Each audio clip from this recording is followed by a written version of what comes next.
welcome to Literary Prospects, where we talk to authors and literary professionals about books, publishing, and the writing life. I'm Kelley Vick. I'm the host of the program, and in just a moment, it will be my pleasure to introduce today's guest. But first, a reminder that if you like what you hear, please do take a moment to subscribe. It helps us out, and you can make sure you never miss an episode.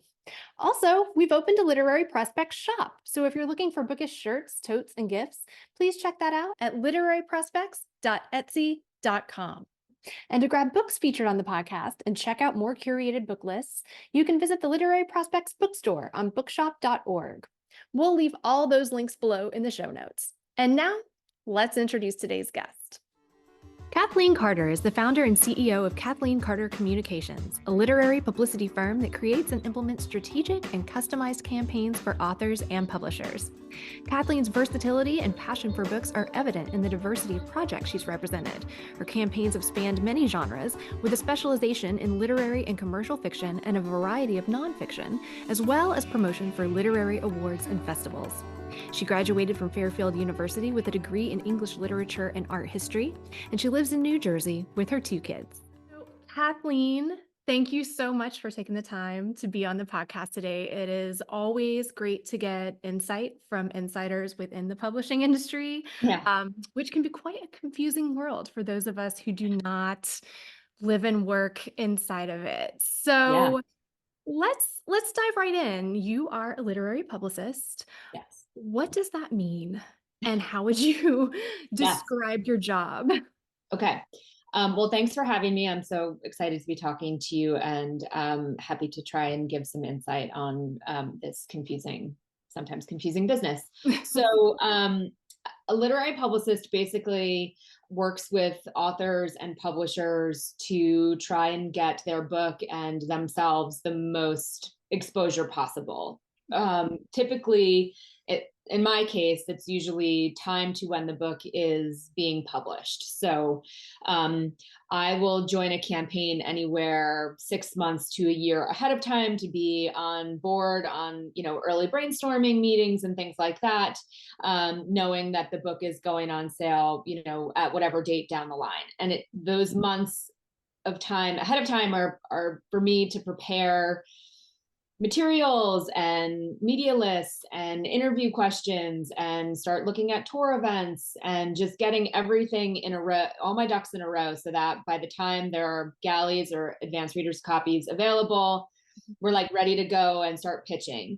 And most of the media that I'm working to secure will run or air or publish timed to when that book's pub date is, whether it's, the week of or within like that 2-week range. Sometimes now post-COVID, just with the way things have shifted so much in the industry, you could see coverage 4 to 6 weeks after a book has gone on sale. So there are windows of time, but typically my focus is to try and get as much coverage leading up to that, first week or 2 on sale. And how do your clients come to you? Where do your clients come from? Are they authors that are hiring you individually? Are publishing houses hiring you? How does that all come together and work?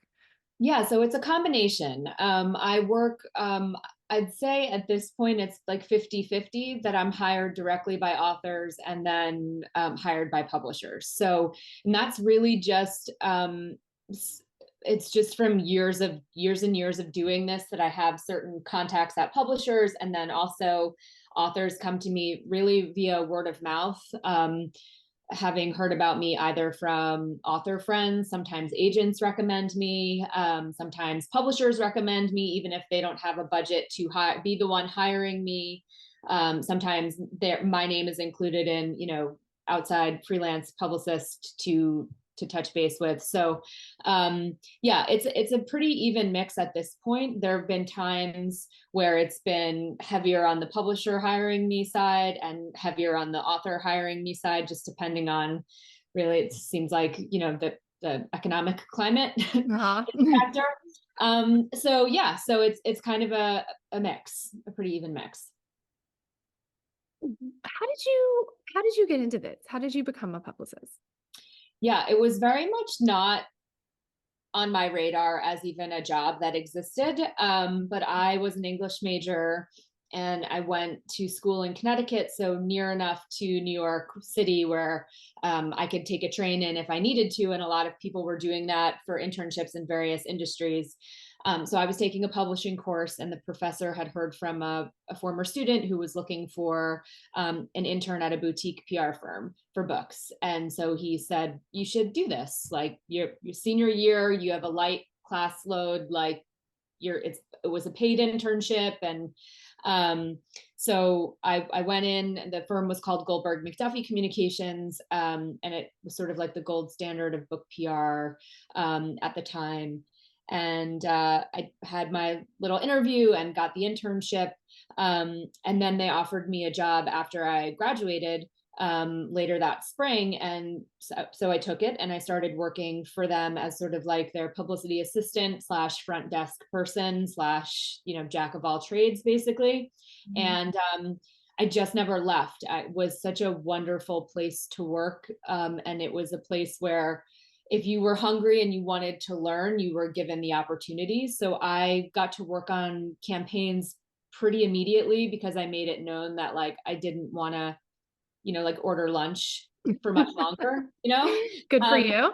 Yeah. And I mean, I still did order lunch, but I got to actually lead my own campaigns and be involved in exciting meetings. And so I just kept getting opportunities, and it just was a wonderful place to work. So I worked there for over a decade. And before I started my own firm. But that was all just sort of like a lucky coincidence that someone emailed the professor and that I decided that I would be game for it, because I could have easily just been like, yeah, that sounds terrible. I don't want to do that. I don't want to commute to the city twice a week. So I'm really glad that I did. The power of saying yes sometimes. Yeah, totally. Yes. What is a normal day at work like for you now? What does it look like? So it ranges.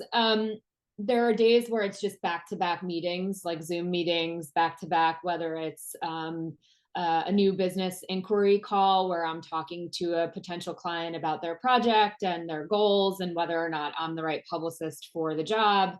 It could be a big publicity and marketing meeting with authors and their entire team, sort of strategizing their new launch and what all is going to be involved. It could just be a check-in call with a client as to how things are going and what I need and what they want, and just making sure we're aligned on that. So there are days where that's my day. There are days where I'm writing materials like press releases and interview questions, and I'm a slower writer, so that can take me a day. Uh-huh. The overthinking that exists in my brain definitely plays out when I'm writing press materials. So that can be a day of mine. Most days are me pitching and following up with media for coverage for any of my various projects. And then depending on requests that come in, since I'm a one-man shop, and you can probably see all the books behind me and they're all over my floor and over there. A lot of books. Requests come in, and a lot of times like I'm the one sending the book a lot of times. So it's like, all right, I set aside probably an hour of each day to pack up the book requests that have come in and set them outside my front door for UPS.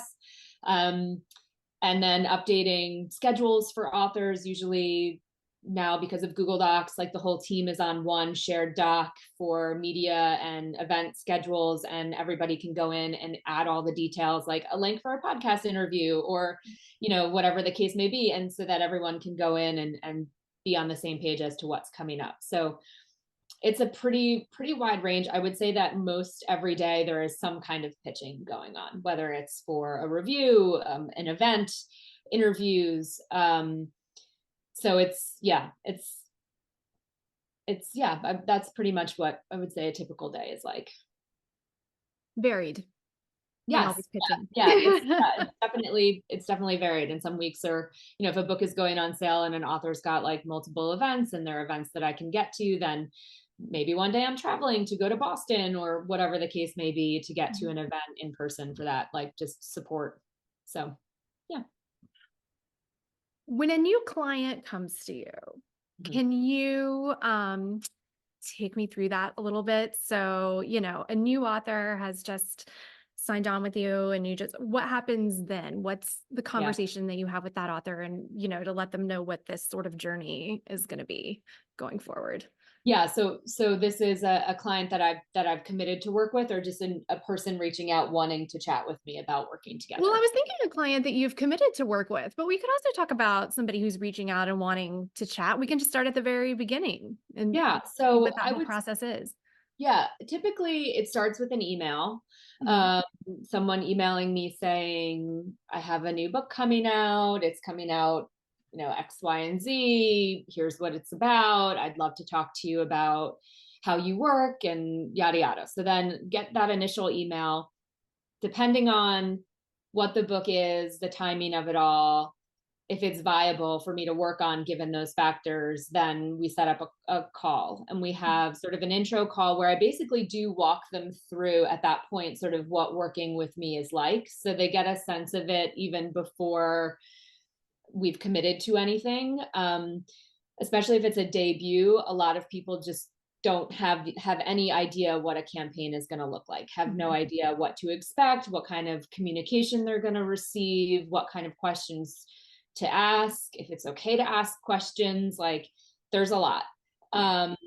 So yeah, I have that sort of introductory call to sort of it's good for me to get a feel of a person, and I think important for the author to get a sense of who I am and how I work, because I think that the dynamics are really important. Like, it's important to be working closely with someone that you feel connected to, and that you can have a conversation with that's not contentious about anything, and also feel like you can realistically meet their goals. I definitely have had conversations with people that I thought were wonderful and that their books were great, but their goals were not in line with what I felt like I could achieve for them for various factors. And so I'd rather say no than take chances, because I've learned the hard way that's not a good idea. And I always sort of have a gut feeling, and so I try to listen to the gut feeling as much as I can.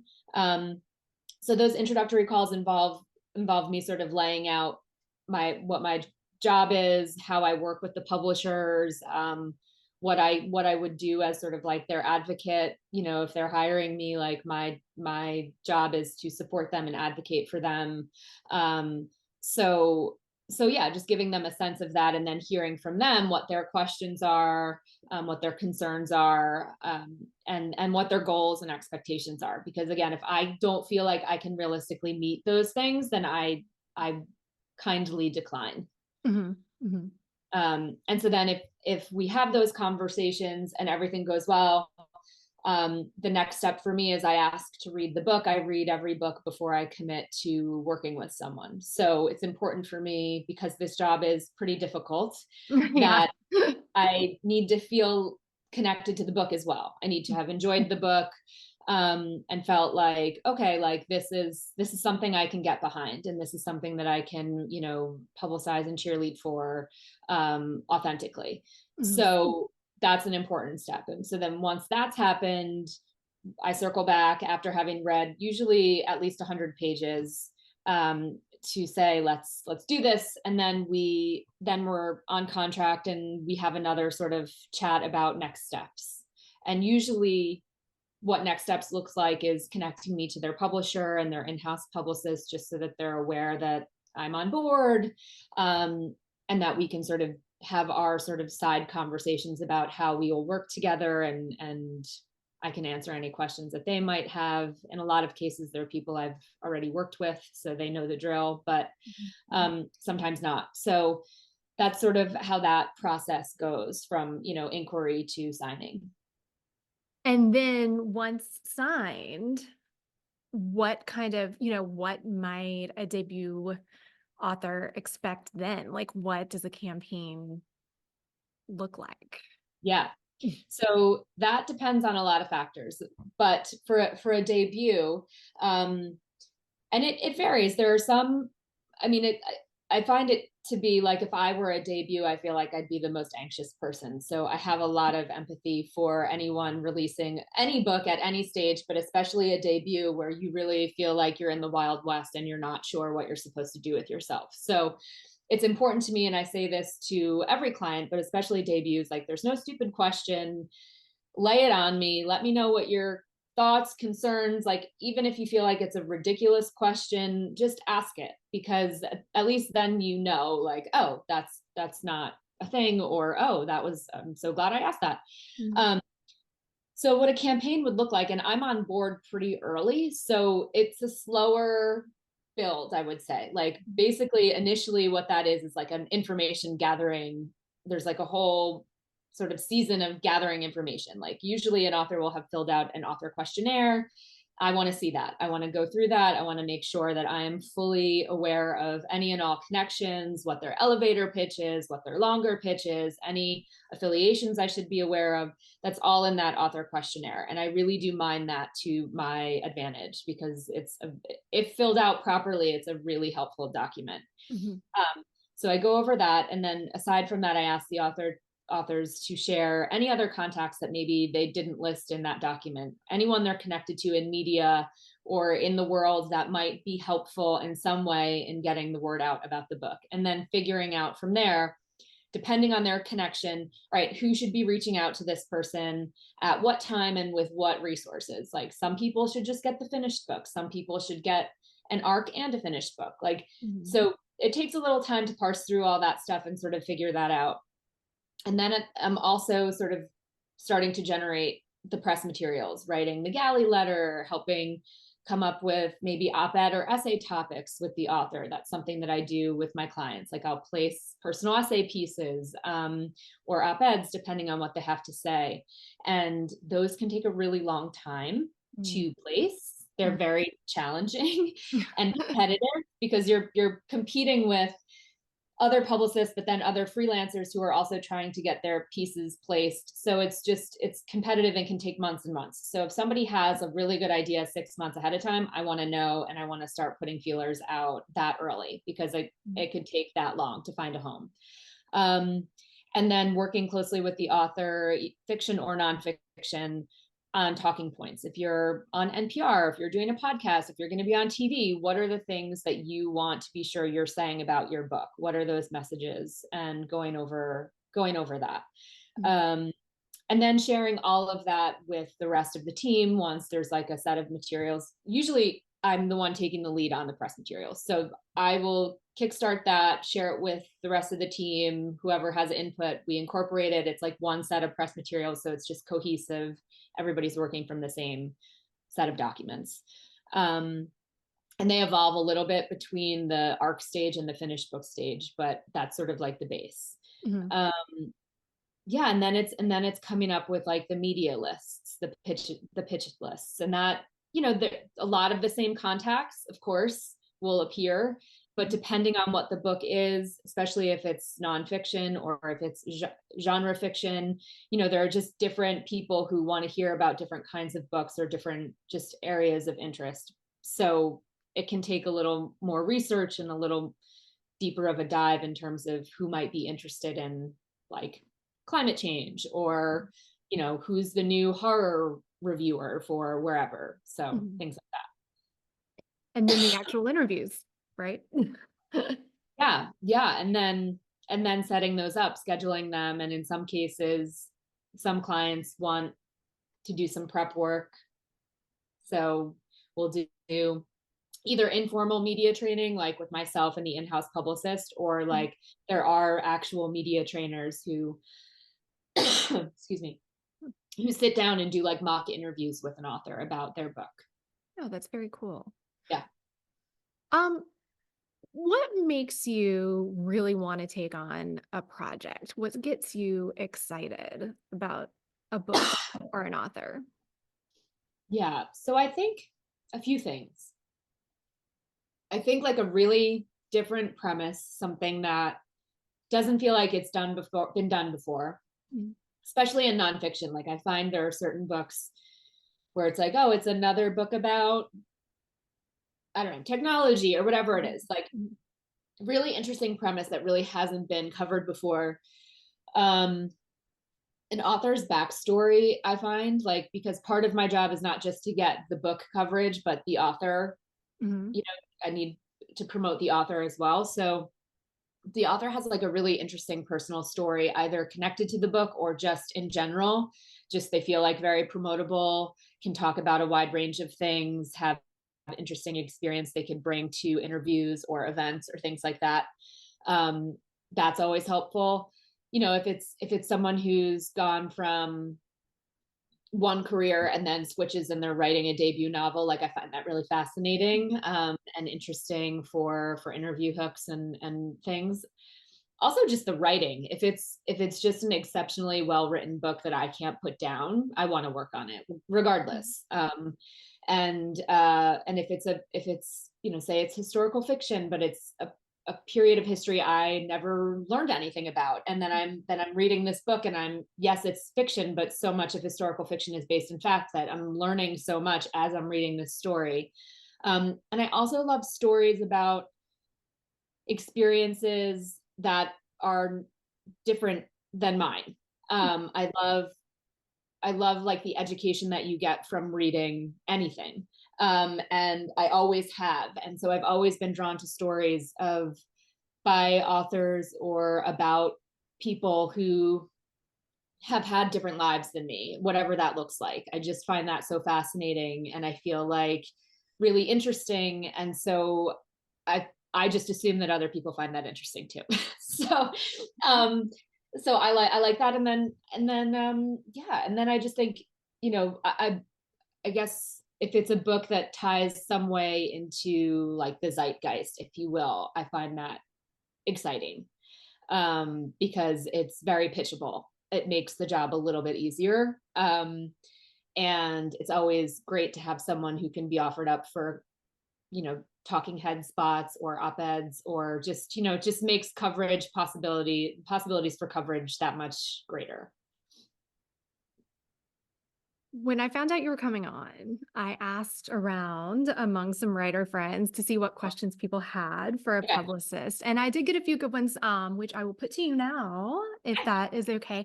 Yeah, let's do it. As a writer, at what point should you start putting yourself forward for panels or speaking gigs or things of that nature? Is that once you've published, or can that happen before? Well, I would say that your chances of getting on a panel are probably far greater if you have something that's published or getting published. Mhm. I think it depends on the panel. There may be opportunities amongst the writing community where, um, you know, it's a panel on writing in progress or path to get published or things like that, where you don't necessarily need to be a published author. But I think for a lot of these panels and speaking engagements, whether they're at writers festivals or elsewhere, there's probably some kind of criteria about about you know, having to be a published author or an author with a debut coming. I would think, because I think it would just be very competitive and difficult to get chosen if there are others who are already published also going for those same opportunities. That makes sense. Yeah.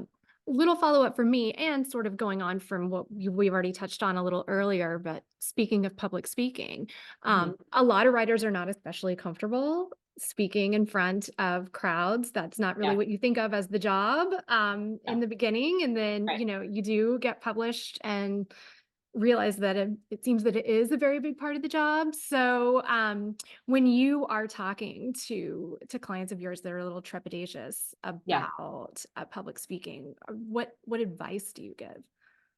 Yeah.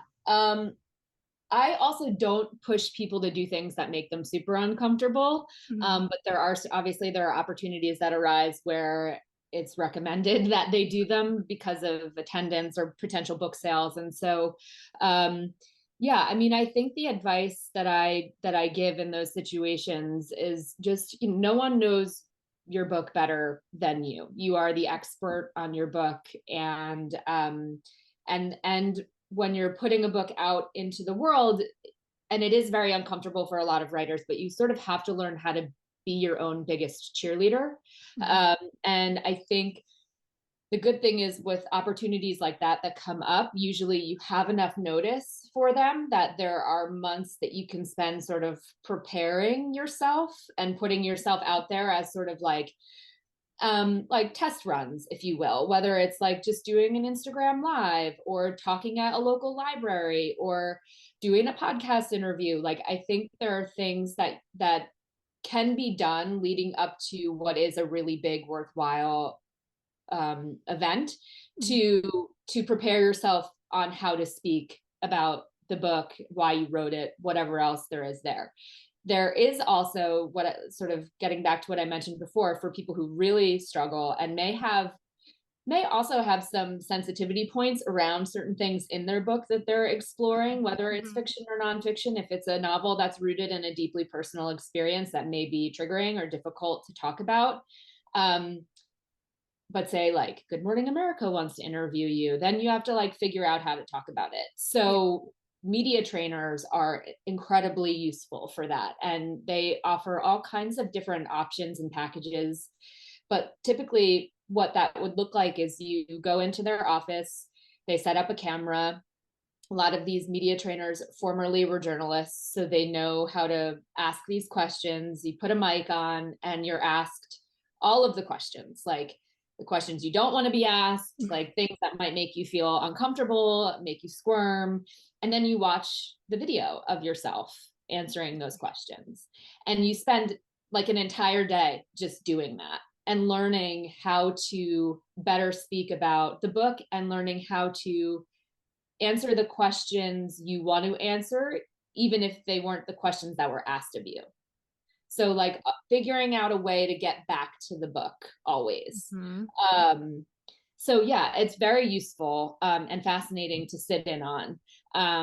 So I think there are various ways to prepare, but I do think for certain super worthwhile opportunities for your career as an author, there's a team of people who can help you sort of develop, whether it's a talk or answer those questions to support you, including your publicist, but also like your editor, your marketers, like everybody just wants the books to be successful.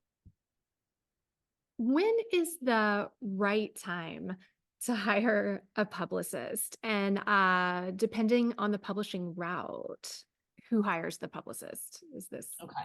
Yeah. So I think it depends on the publicist. There are some publicists who maybe just do sort of short window campaigns, jump in closer to when the book is on sale. There are others who are on board way ahead of time. I'm somewhere in the middle, and I want to know as soon as someone knows when their book is going on sale, even if it feels way too early, just to get it on my radar, especially if it's someone that I know, like I definitely want to work with. I'll hold a spot in my calendar until I hear further developments. Like, there are some times where an author knows it might be possible that their publisher could pay me. So they want to wait until they hear if that is a possible option. And so then I just sort of sit tight and reserve the month on my calendar and say, all right, I know that this is publishing, then someone is hiring me at some point. So I'm just going to leave that as like, that's set for that month. So that for me is usually like 6 months to a year. I'm not usually on board further out than a year. There are people that I work with on multiple books, like repeat clients of mine that I just sort of never lose touch with, even when I'm not necessarily actively working on anything for them. We're just sort of in touch. So in those cases, sometimes I'm on board much further out, but it's just because it doesn't make sense for me not to be on those conversations. But yeah, I would say 6 months to a year is a good time for someone to reach out to me. Like, for instance, right now, I'm looking to book for early 2025. So it's about a year. There are some months where like I don't have anything, and sometimes things pop up last minute, and so I'll fill them in if I feel like it. But but there are publicists who work different. Some publicists just do broadcasts. Some publicists only jump in after a book is on sale. I do not do that. I don't join campaigns if the book is already published, because I find for the work that I'm hired to do, it's nearly impossible to be effective. But there are people who, there's a publicist for just about every stage of the game. Can you speak a little bit to the current state of publishing right now, how it's maybe a little different than how it used to be and what that means for today's market? And, like if you're an author and you get an agent and it's sold to a publisher, can that author expect that publisher is going to then go and hire a publicist, or do they need to be thinking about going out and finding you, or, how that all looks? Yeah, definitely. So I would say the publishing world looks quite different since COVID.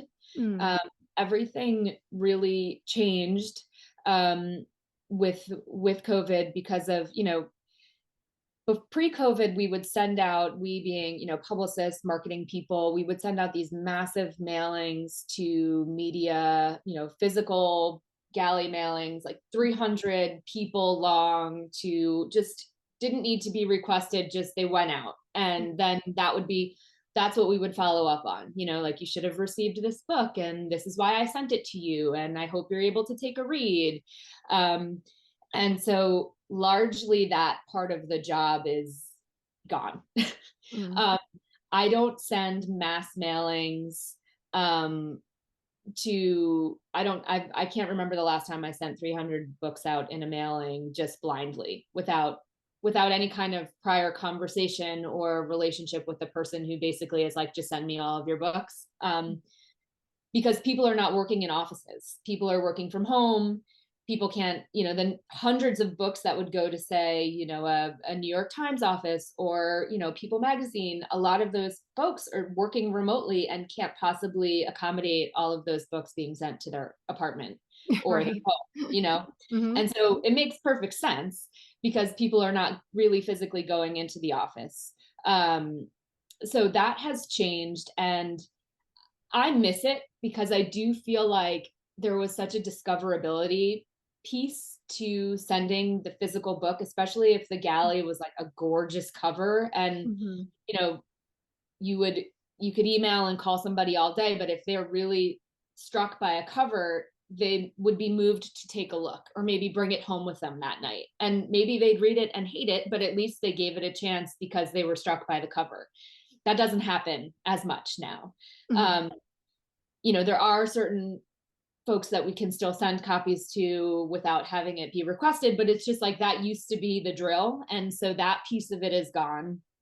And it saves a tremendous amount of money for the publishing houses not to have to send those mailings out. So there's that side of it, it's cost effective.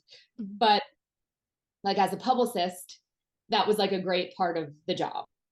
And like sort of having a better sense that, like, I know this definitely was sent. I know it was mailed there. Whereas like in the world of email, it must have it's in my spam folder and which is possible, but it's hard for me to know.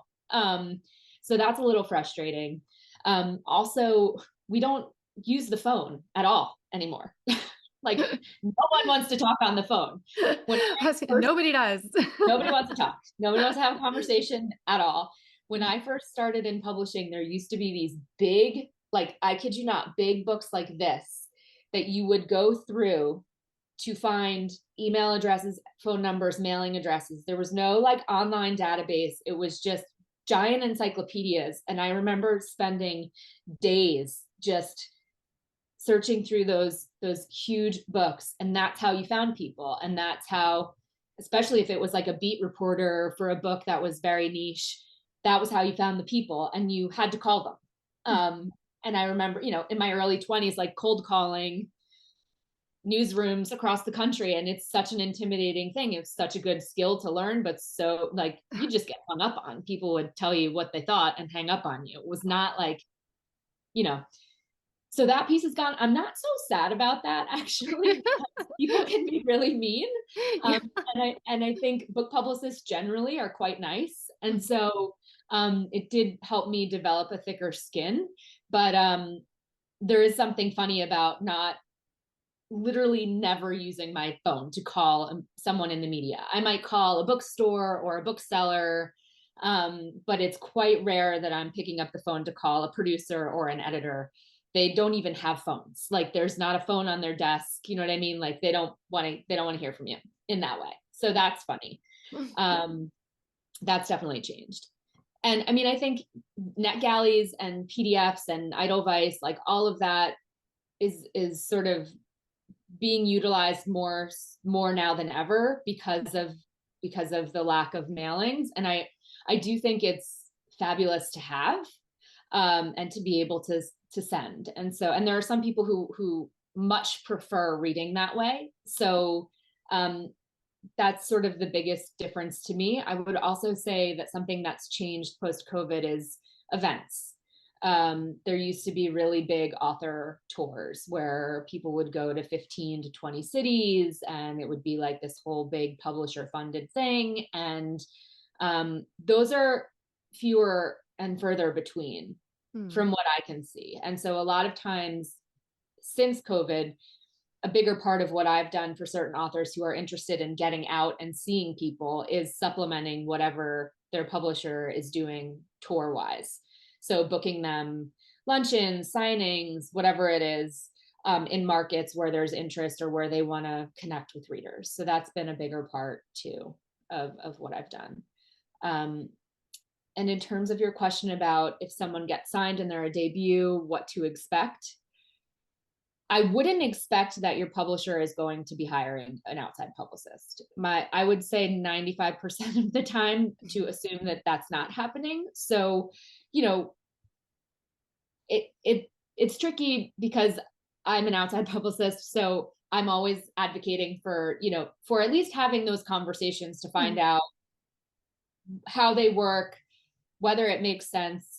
But ultimately, it's important to have those conversations with your publisher. I always encourage the authors that I'm talking to have a conversation with their publisher before bringing me on, because I want to feel part of the team. Like, I just want to feel like I'm another member of the team who's looped in on everything. So there's no like battle for credit. It's not territorial. I'm just there as like an additional set of hands that wants to support the campaign, and not make anybody feel like I'm stealing their thunder or, taking their job from them. So I think it's important, and like out of respect to your publisher, to also sort of say like, hey, like I've been thinking about maybe hiring an outside publicist for some additional support. What do you think about that? How do you feel about that? I think it goes a long way to ask them of that, so that they feel like they were part of the decision and it wasn't sprung on them out of like, maybe, oh, they don't trust that we're going to do the job. So I think it just bodes well for everyone, for morale of the team, to put it out there and to make it known that that's something you're aware of and that you're thinking about. And usually it's very warmly received, because again, it's a hard job. It's gotten more challenging. It involves more work than before. So I think the in-house team is grateful for, extra hands and eyes on the situation. That's great information and clarifying information Yeah. as well. Another question from the writer group: do you find that working within publishing encourages your own creativity, or do you find your own creative practices sort of move aside when you've got your publicist hat on? That's a really good question. I would say it depends for me personally. I think a lot of times, just in the day-to-day, the creative is shut off because I'm just sort of trying to get through what needs to get done. I think when those creative moments happen, when you have like these brainstorming calls or meetings or coffee or whatever, and you're just sitting down and it's just sort of like everybody's just chatting.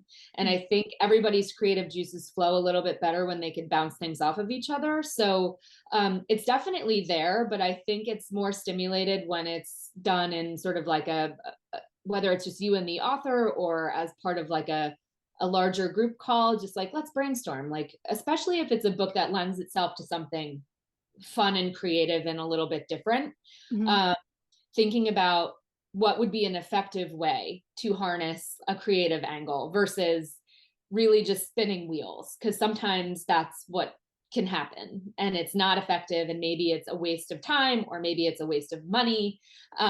So I think sometimes like I'm thinking more like in the social media space now where like TikTok and Instagram and things like that, where people send elaborate boxes and whatever, and not saying anything against that, but I think, that's kind of a gamble and can be very time consuming and can be a lot of money.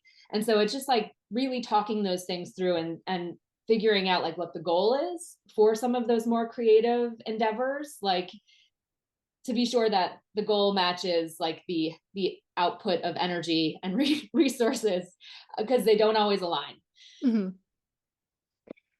A question that our MFA cohort has debated a lot throughout the last year and a half is the question of, does art require an audience?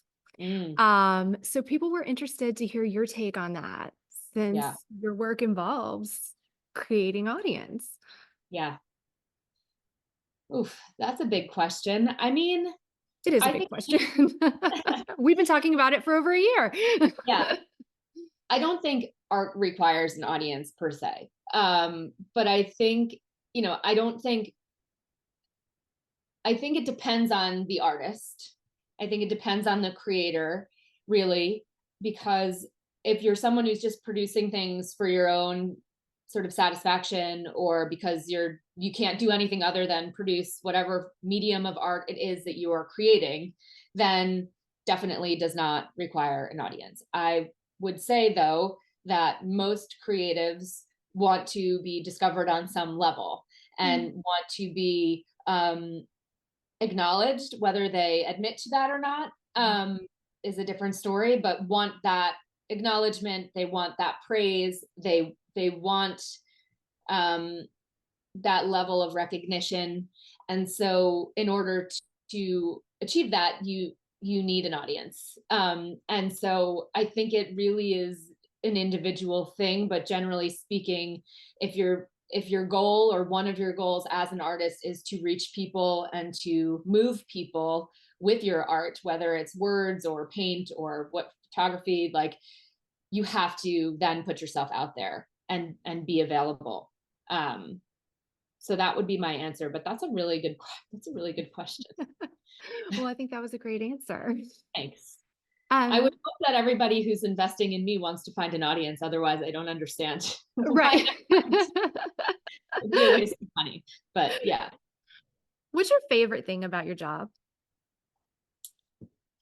I think there are probably two. What I love about my job is that I've been able to meet such amazing, interesting, intelligent people from all walks of life in doing this job. And I'm a people person. I love chatting with strangers. I love people. Like, I just love conversations with people. And so it's always exciting to me to meet somebody new, learn their story. And I just so admire authors. I will never write a book. That's not in me. I don't have that in me. I just admire being able to publish one book. Like, I think it's a huge feat. It's a huge accomplishment. It's a super vulnerable thing to do, which is, I don't know that everybody realizes, like, you're really putting yourself out there in so many different ways, and just putting yourself out there to be critiqued. And I just admire everything about, an author publishing a book and being vulnerable in that way. And I just love meeting so many interesting people. And another thing that I love about the job is I still like, I know that I'm still doing the job that I should be doing, because I still get so excited when I get like a great hit for an author, like I still feel like it's like just a rush of adrenaline when something really big happens for a book that I'm representing, because I take it very seriously and very personally, this job. Like every book I work on feels a little bit of like an extension of myself, because I work with these people for so long. Some of the authors I work with, I've worked with for over a decade on various projects. Wow. And so in some ways, the books feel like they're mine, even though they're not. It feels like when a book does well, I do well. When a book doesn't do as well, I don't do as well. You know what I mean? And it's because I've become so invested in these books and in the lives of most of my clients that it's just a real rush when something exciting happens for one of them. That's fantastic. Okay. Last question, traditional last question. When I'm interviewing an author, I normally ask what the theme song should be if their book is made into a movie or a series. You obviously work with a lot of different books at any given time, Yeah. but I'm curious, do you have a theme song that would describe your work as a publicist? Oh my gosh. It depends on the day, honestly. That's a really good question. I don't know that I have a theme song. I mean, and I love music, but I'm trying to think. Like for some reason, "Lovely Day" by Bill Withers is in my mind right now. Oh, So that's we can go great. with "Lovely Day" and just be positive. I think that's fantastic. Okay. Kathleen, thank you so much for joining Oh my today. It's gosh, thank been you. wonderful having you on. Super informative and lots of fun. Thanks. I had a great time. Thanks for joining us on Literary Prospects. If you liked what you heard, please subscribe and leave us a review. We'll see you next time.